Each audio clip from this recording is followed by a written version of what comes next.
কই বে লোক ড্রাইভার সব চলে আলো, আমার ড্রাইভারটা তো আসে না এতক্ষণ থেকে। তাড়াতাড়ি যাইবে, তাহলে এই গাড়িটা যদি হাত ছাড়া হয়ে যায় তাহলে তো মাকে হাতে করতে হবে। কাকা কাকা আমি চলে এসেছি, কাকা চলে এসেছি। এতক্ষণ লাগে রে বাবা তো আসতে তোর? লোকের গাড়ি তো 3-4 টিপ মারা হয়ে আলো। ঠিক আছে কাকা, ঠিক আছে, চাবি লে দাও। চাবিটা লে, একটু দেখে শুনে চালাইস গাড়িটা, এটা গাড়ি আমার শখের গাড়ি। ঠিক আছে কাকা, ঠিক আছে, টেনশন নিতে হবে না কাকা। একটা চাক্কার যদি নাট ঢিল হয়েছে না তো তোর নজদুরি থেকে কাটা যাবে।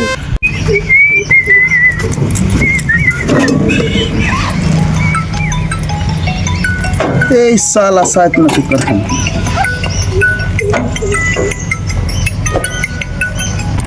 হ্যালো কালুর আপা, হ্যাঁ বল রে, আমি বলছি কালুর মা। তো কি হয়েছে? ওই যে লোন লাইছে তো 3,000 টাকা। কে তুই? না তো চিন্তা করলাম না আমি। এরপরে এই নাম্বারে যদি ফোন লাগাস তোর মুখে গু ভরা চাপ্পল। ঠিক আছে রাখছি। কাকা এদিকে শুনো শুনো শুনো, তোমার সাথে দরকার আছে কাকা, তাড়াতাড়ি এসো তাহলে সংসার চলে যাবে কাকা। কি হলো রে বাবা? কাকা বাড়িতে লাগানো আছে কাকা 3,000 টাকা, লোনের টাকা দিতে হবে 3,000 টাকা আগাম দাও ট্রেন হিসাবে। গাড়ি স্টার্ট করলি না, তার আগে তুই টাকা করছিস। কাকা এসে জিনিস আছে, এই লাও তোমার গাড়ি, এই লাও তোমার চাবি, তুমি তোমার গাড়িকে শো করেছো।